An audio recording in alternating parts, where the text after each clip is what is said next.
Y acá Maxi nos tiene una teoría preparada. ¿Por qué Zurita canta a Chabela, digamos, en ese? Pienso que Zurita, siendo el poeta del dolor, acuérdense, hay una intervención que quizás comentemos más adelante, donde él dice, en un mar de pena, o un océano de pena, no, está en inglés, no me acuerdo bien. Y Chabela precisamente expresa mejor que nadie el dolor a través de la voz. Y otra vez el cuerpo. Y el lamento desgarrado. Sale con toda la furia, con una mezcla de dolor y furia, ¿no? Es algo que, más allá de que la letra de Paloma Negra sea una idea de amor romántico, que ya hemos caído en la cuenta de que no nos conviene tanto esa idea de amor romántico. Para nada, señores. Sigue atravesándonos por esa voz, por esa interpretación de la Chabela, digamos, y esa fascinación que provoca, que creo que a Zurita también la termina provocando. O sea, no creo que Zurita coincida con la letra de Paloma Negra, con muchas de las letras que canta Chabela, pero no deja de conmoverte esa forma de cantar, digamos, y de poner el cuerpo, que se relaciona con la cita del niño que golpea y recita Rubén Darío, y con algunos hechos que marcan el quiebre en la poesía de Zurita.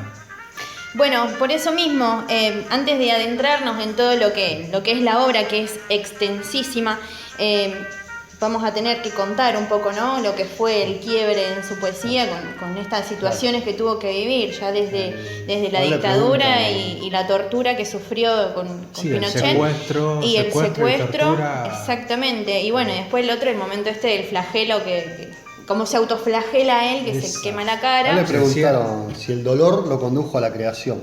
Y él dice que sí, que todo lo que le pasó le dejó una huella de la que nunca voy a salir, dice. Bueno, por eso mismo, no creo que lleguemos ninguno de nosotros a dimensionar una situación como esa. Imagínate que él cuenta de que en el carguero, que era para 50 personas, había 800. Es más, después cuando escuchemos... Porque lo llevan a un barco, digamos. Claro, porque... El mismo día del golpe, ese 11 de septiembre, lo secuestran, digamos, yendo camino a la facultad. Sí, se había ido... Él hace poco dio una entrevista por el tema del premio Reina Sofía, donde él obviamente rememora ese hecho, que dice, sí, a las 6 de la mañana había ido a tomarse un café a un bar, y cuando va a la facultad lo detienen. El día anterior había estado en una marcha del Partido Comunista. Sí, como quiebre se puede pensar cuando él se cierra en un baño, se quema la cara, y después en el hecho de que cuando ya obviamente lo sueltan de la tortura, no conseguía trabajo en ningún lado, y era tanto la pésima situación en la que estaba que quizás como vida empieza a imaginar poemas escritos en el cielo, digamos. O sea, era tanta la desesperación, y él va a decir, yo no quería escribir poesía, quería conseguir un trabajo. ¿En qué año hizo las frases esas en el cielo en Nueva York? Creo que en el 82 me parece, si no recuerdo mal. Porque después en los 90 viene el de Atacama, y ahora en los 2000 y monedas, ¿no fue que estaba en el Risco? De Verás auroras como sangre. Sí, o verás no ver, sí, son varios poemas. Ni pena ni miedo en Atacama. En Atacama. Sí. Que lo rescataron hace poco igual. Sí, que ya está dentro de un movimiento que se llama Land Art, que son utilizar los paisajes como soporte de los poemas. Por eso es interesante pensar esa escena donde él se encierra en un baño, se quema la cara, como una especie de instalación artística o de intervención que en realidad no es para nadie, sino era solamente para él, digamos. Y él mismo dice, en ese baño, cuando él se encierra y se quema la cara, vislumbra algo. Como cuando imaginaba que en los cielos había poemas, vislumbra algo de lo que va a ser toda su obra. Y porque le llega un recuerdo de la infancia en ese momento, un recuerdo de chico que contaban algo. Sí, es como una especie de revelación, casi como Van Gogh en la minería, cuando va a dar esos sermones a predicar la palabra del Señor y todo el mundo lo rechaza, y él con un carbón hace un dibujo adentro de una mina y ahí vislumbra algo y empieza a apuntar, digamos. Sí, hay como una especie de revelación en Zurita, me parece ahí, que sí, bueno, se escribe a partir del dolor, el arte sale por la herida. Podemos pensar también que más en la tortura y en esa cara quemada, es a partir de esa cara quemada y esa cicatriz que le queda en el rostro, que a él le empiezan a salir los poemas. Más allá de que él ya venía escribiendo. Sí. Su primer poema fue Sermón en la montaña, donde va retomando un rollo muy cercano a la Biblia, a lo religioso, obviamente sin ser creyente. O sea, no, ahí es medio difusa la postura de Zurita. Si cree o no cree en Dios. ¿Ustedes qué opinan? Particularmente yo creo que si para Zurita existe un Dios o existió un Dios, no lo vio en su vida. No vislumbró en ningún momento la existencia o ni un mínimo indicio de sí, la existencia. Sí, hay una idea de que hay un Dios que ha creado algo, pero ya no está, por ejemplo, la muerte de Dios, como en Nietzsche, sino está el abandono de Dios, que él después lo va a explotar en muchos poemas, decir, bueno, Dios no murió, ni lo matamos, nos abandonó, y en ese abandono aparece el horror. Y ahí va a estar el gran interrogante de Zurita: ¿cómo nombrar el horror absoluto? Porque él va a decir siempre, o sea, el amor es más grande que la palabra amor, el dolor es más grande que la palabra dolor. O sea, las palabras no alcanzan para nombrar el horror absoluto. Exactamente. Y en esa misma entrevista que vos estás citando ahora, también dice, podemos hacer un discurso estético del horror y el sufrimiento sin traicionar a las víctimas.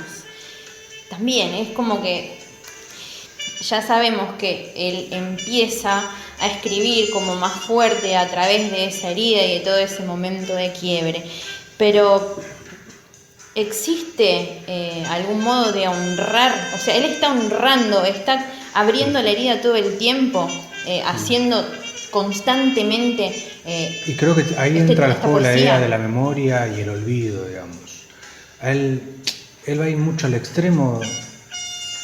O sea, él va a decir, todas las personas que estuvimos en esa generación, hayamos participado o no en movimiento, etcétera, somos sobrevivientes, digamos. Somos todas las personas, las que se hicieron la boluda también. Buen punto. Son sobrevivientes y por ende les cabe la culpa. Y la culpa en Zurita está muy marcada. La culpa de seguir vivo. Y hay una especie de volver y volver y volver. Pero se vuelve también para no olvidar. O sea, lo vemos acá en la contemporaneidad nuestra, digamos, donde se trata de negar los números desaparecidos, donde se trata de instalar la teoría de los dos demonios, donde trata de tildarlo, digamos, y de borrar todo. O de todo minimizar. Lo sucedido, el horror ese, digamos. Y también hay que nombrarlo. En Zurita hay que nombrar el horror de alguna manera, aunque no se pueda nombrarlo con que acá entra Alejandra, o sea, ¿por qué? Porque son cosas de otro mundo y que las palabras de este mundo no alcanzan. Él dice que la poesía chilena ha asumido riesgos sin temores. Él sostiene eso, lo sostienen los poemas de Neruda, de Mistral, Parra, bueno, otros grandes poetas. Sí, pero quizás como que eran muy flojos y llega él con toda esa... Con todo ese bagaje emocional, casi a punto del colapso psiquiátrico, por así decirlo, porque claramente no tenés que estar bien si con un hierro caliente te quemás como una vaca la cara. Bueno, ahí entra también la idea de sacrificio, o sea, que está muy ligado a la cuestión religiosa. La Biblia plantea la idea del sacrificio, matar al hijo.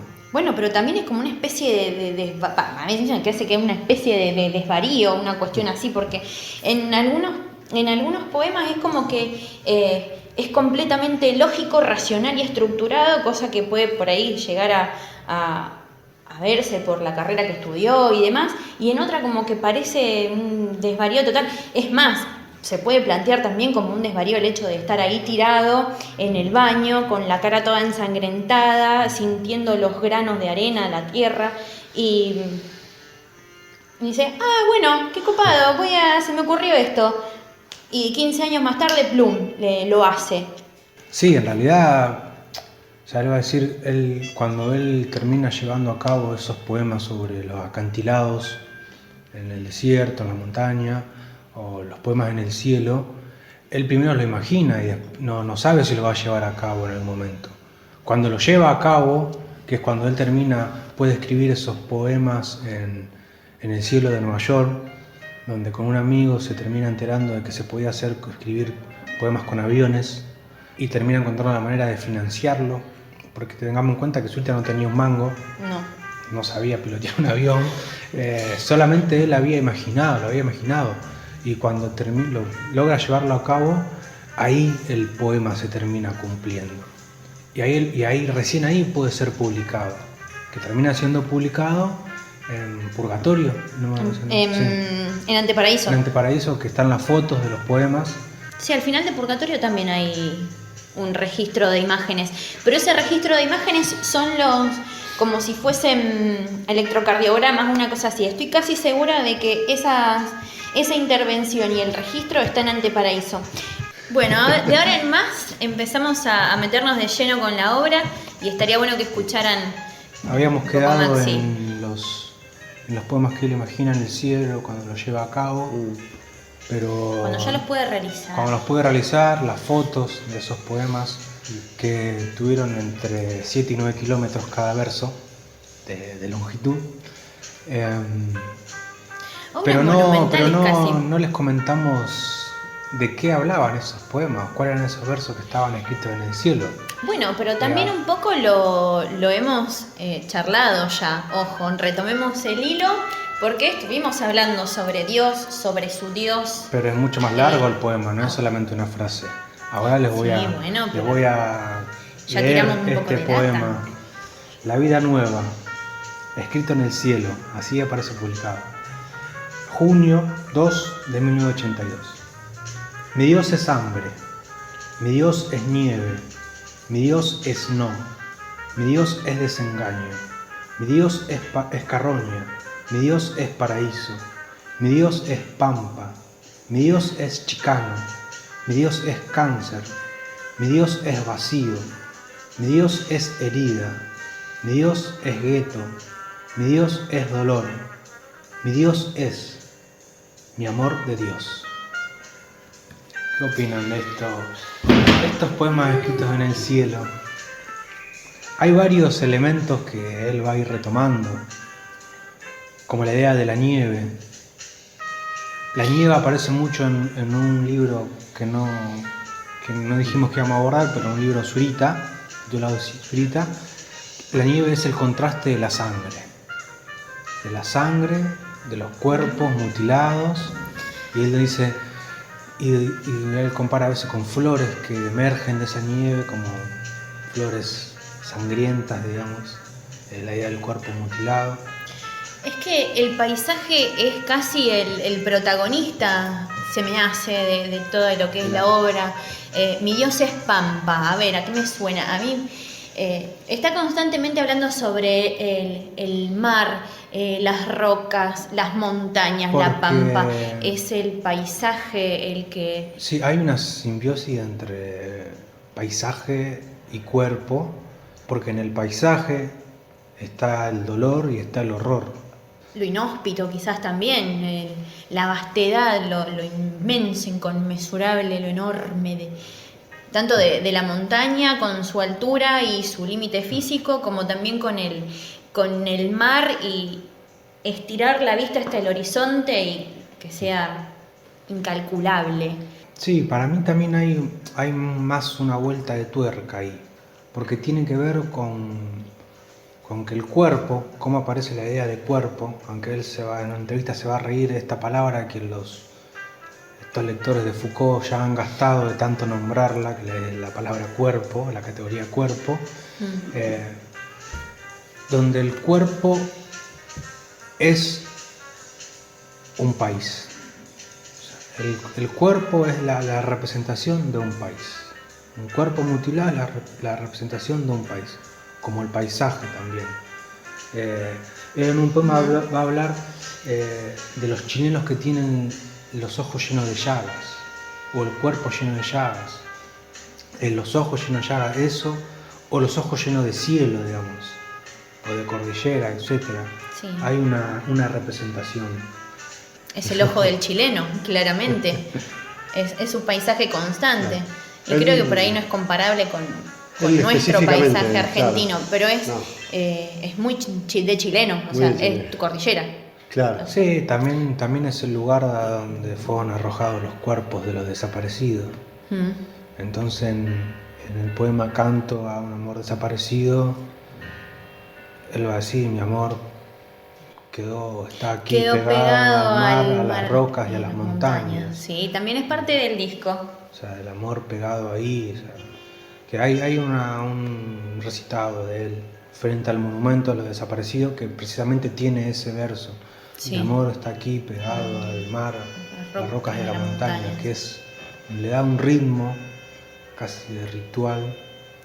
Estaría bueno para después ir al corte con eso, ¿no? Con esa canción, Ojo.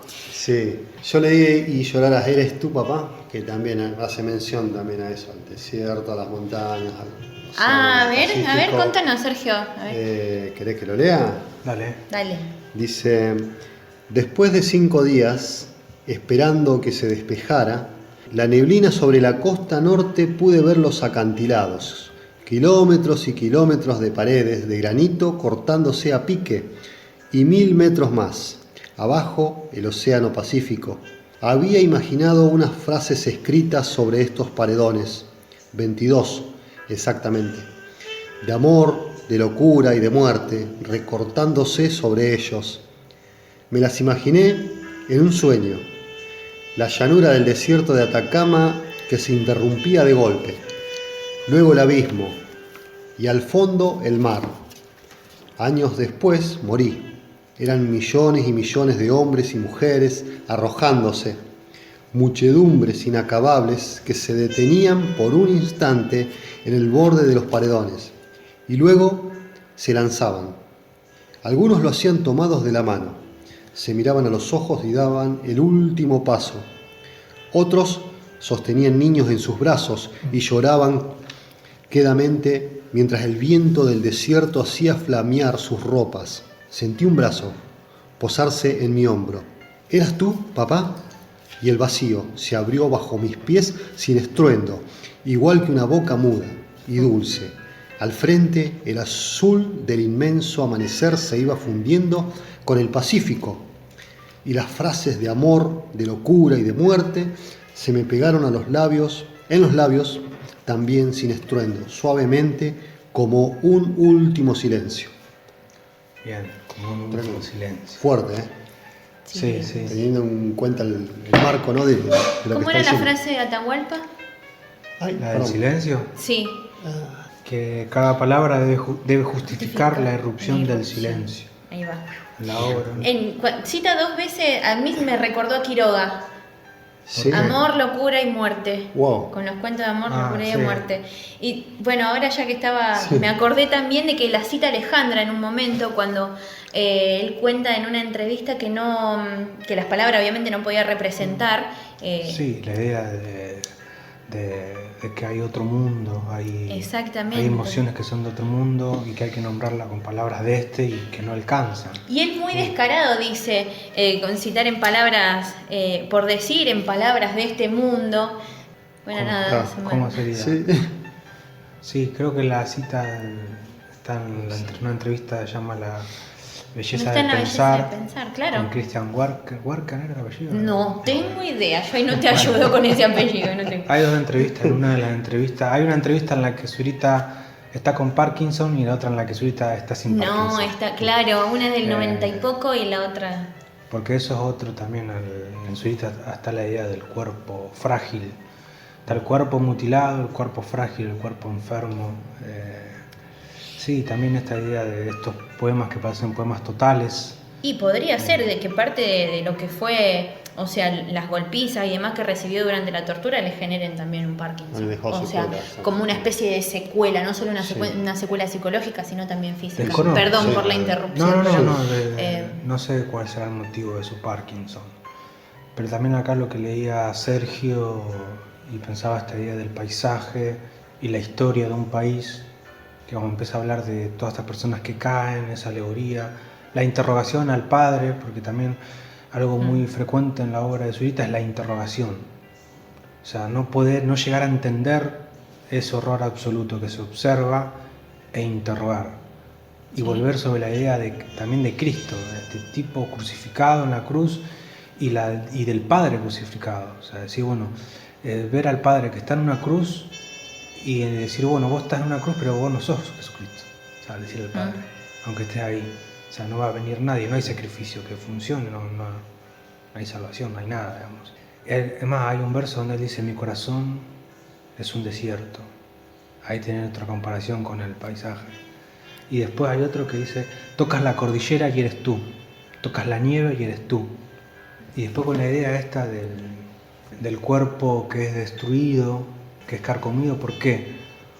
Porque en el golpe los cuerpos eran realmente lacerados. O sea, hay historias en las que dice que se le arrancaban los ojos a las personas. Hay un verso que me lo anoté y tiene que ver con este rollo que tiene con la Biblia o con lo religioso, donde él escribe, frente a la muerte alguien nos ha hablado de la resurrección. Y ahí está la interrogación que es constante. ¿Significa eso que tus ojos vaciados verán?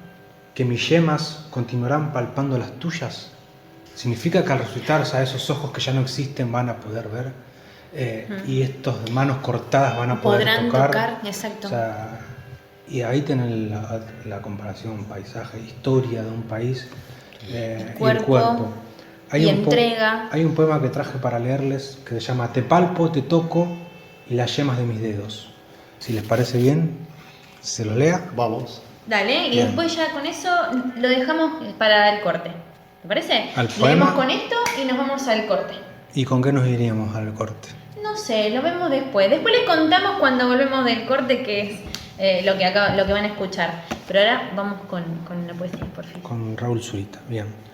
Te palpo, te toco y las yemas de mis dedos buscan las tuyas. Porque si yo te amo y tú me amas, tal vez no todo esté perdido. Las montañas duermen abajo y quizás las margaritas encienden el campo de flores blancas. Un campo donde los Andes y el Pacífico abrazados en el fondo de la tierra muerta despierten y sean como un horizonte de flores nuestros ojos ciegos emergiendo en la nueva primavera. ¿Será? ¿Será así?